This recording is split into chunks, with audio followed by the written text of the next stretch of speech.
Bonjour, bonjour, comment nous y est, qui j'en azot, sac passé, bon, je me réponds à moi-même, Naboulé!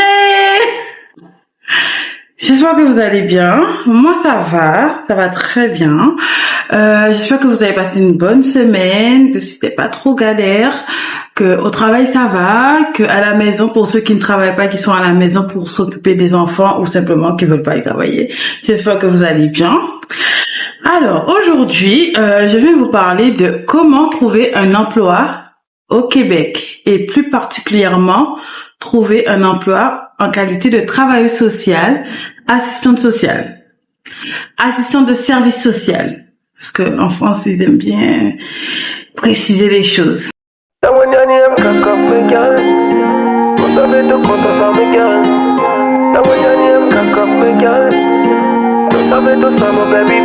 Pour vous expliquer comment moi j'ai trouvé un travail au Québec, on va le faire par plusieurs étapes. Plusieurs étapes qui me semblent importantes pour vous si vous souhaitez venir ici. Donc on va commencer par l'étape 1.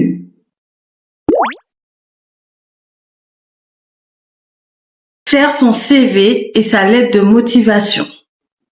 Alors, pour les personnes qui rencontrent des difficultés à rédiger une lettre de motivation et un CV, vous pouvez vous faire aider par Pôle emploi ou sinon un travailleur social en mairie ou en MDS, Maison départementale des solidarités, ou sinon vous pouvez vous faire aider pour les moins de 25 ans par la mission locale. Ok, donc ça c'est une information que j'aime donner pour les personnes qui rencontrent des difficultés dans la rédaction d'un CV et d'une lettre de motivation. Comment j'ai fait ma lettre de motivation et CV pour que ça soit adapté au Québec?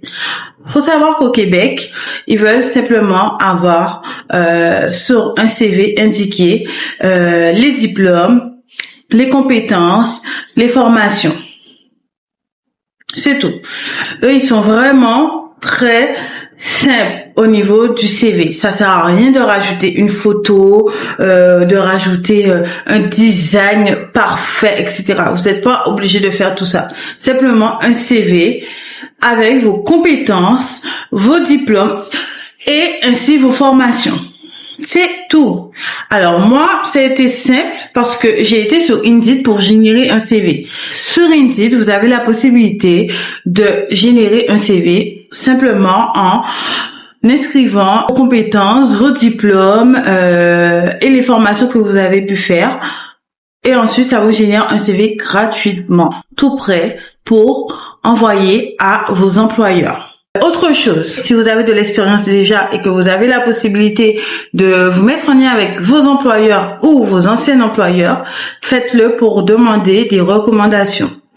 Parce que au Québec, ils aiment beaucoup les recommandations. Ça montre un peu qui vous êtes au travail. Ça montre aussi les retours des employeurs vis-à-vis de vous. Est-ce que vous êtes un bon employé ou non? Est-ce que vous êtes un bon élément? Est-ce que vous savez travailler en équipe si vous devez travailler en équipe?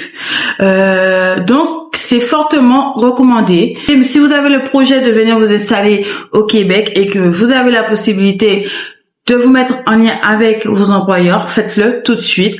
Comme ça, vous avez des recommandations. Ok? Parce que ici, c'est important. Étape 2.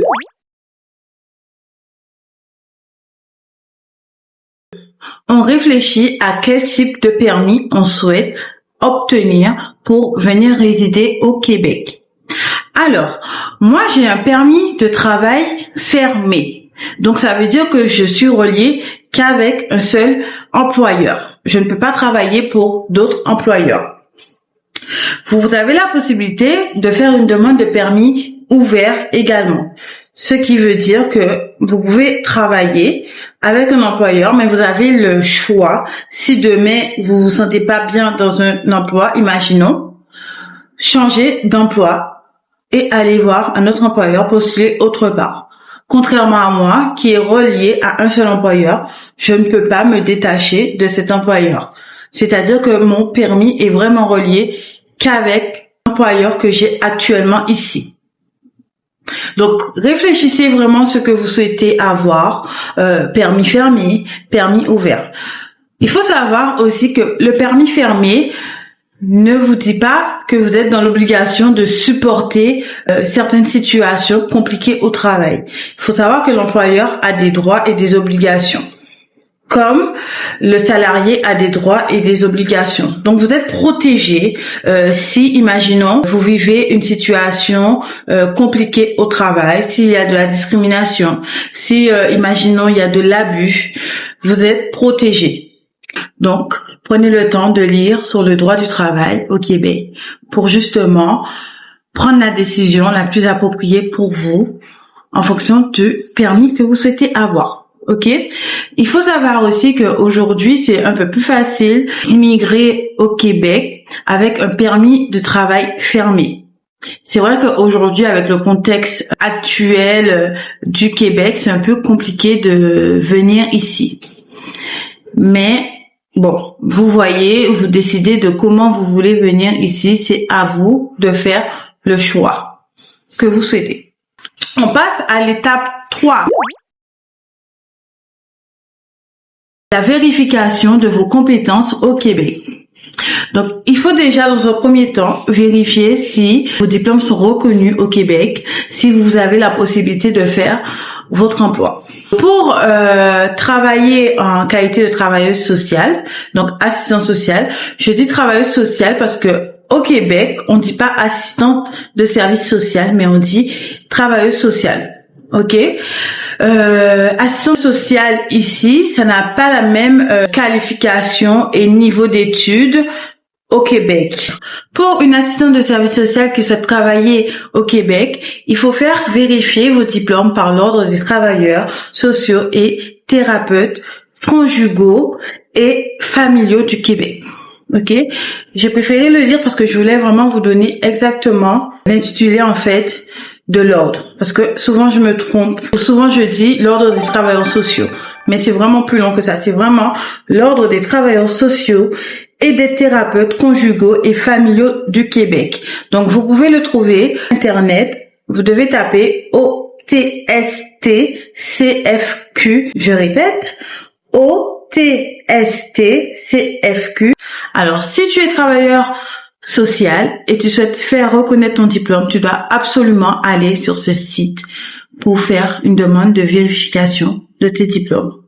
Donc, il faut savoir qu'il y a une convention faite par l'ordre permettant aux travailleurs français diplômés d'un diplôme d'assistant de service social de venir ici exercer en qualité de travailleur social sans reprendre les études. Donc moi, je suis passée par ce processus. Donc j'ai réuni tous mes documents nécessaires que j'ai transmis à l'ordre qui a vérifié si j'étais apte ou non à venir travailler au Québec. Au niveau des documents, il faut absolument mettre votre CV, votre lettre de motivation, les recommandations de vos employeurs, vos expériences professionnelles, donc ça veut dire les stages professionnels que vous avez pu faire, ainsi que les emplois que vous avez faits et l'emploi actuel si vous êtes à l'emploi. Le plus important, il faut mettre votre baccalauréat ainsi que le diplôme d'assistant de service social. Ok.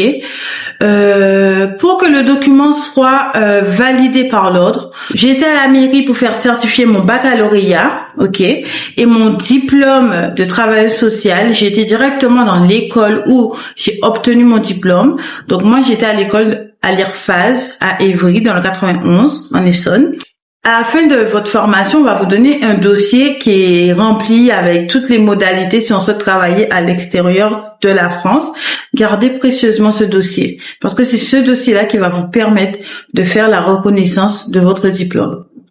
Vous allez dans votre école et vous demandez à une responsable de mettre un tampon et certifier que c'est le vrai diplôme. Vous faites une copie de tous ces documents-là. Ensuite, vous envoyez à l'ordre. Et puis l'ordre se charge après de vérifier, d'analyser si oui ou non vous pouvez venir travailler ici.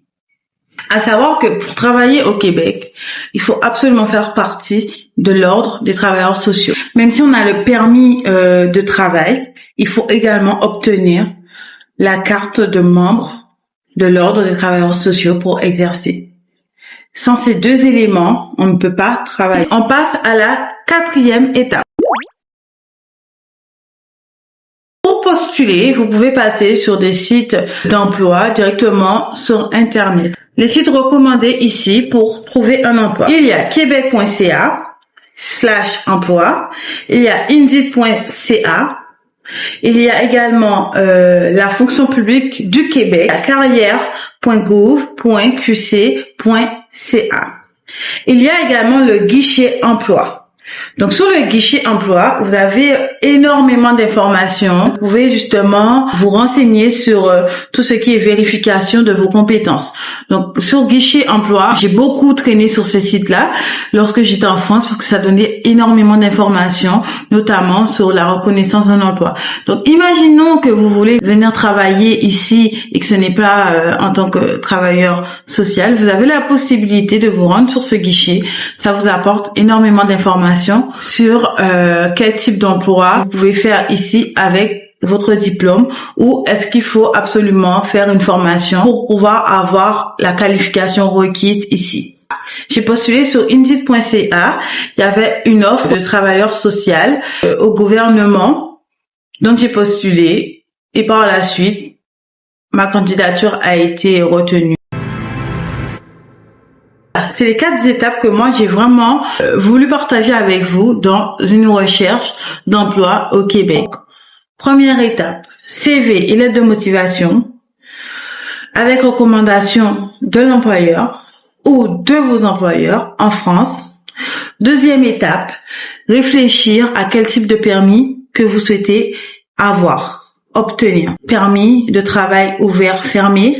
Troisième étape, la vérification de vos compétences. Donc, il est très important que vous gardez tous vos documents en lien avec vos expériences professionnelles, ainsi que vos diplômes pour faire la reconnaissance de vos compétences.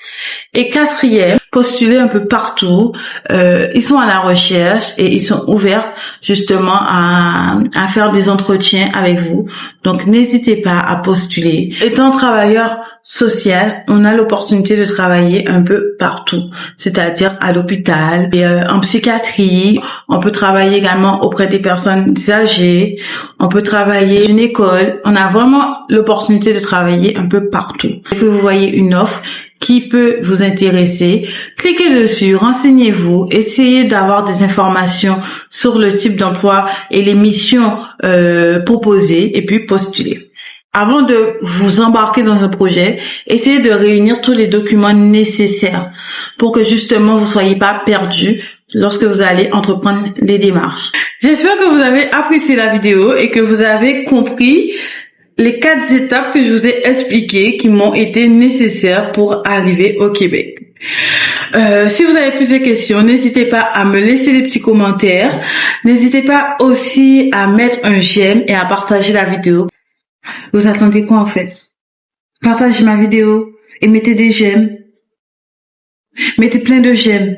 Comme TikTok. Tapotez, tapotez, tapotez, tapotez. J'aime, j'aime, j'aime. Mettez des j'aime à ma vidéo. Merci.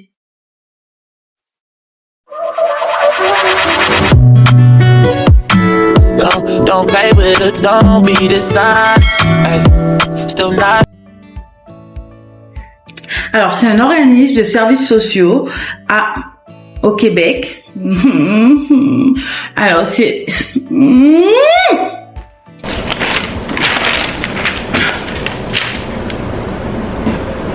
on va passer là. Ok. Ben, j'espère que vous avez apprécié la vidéo.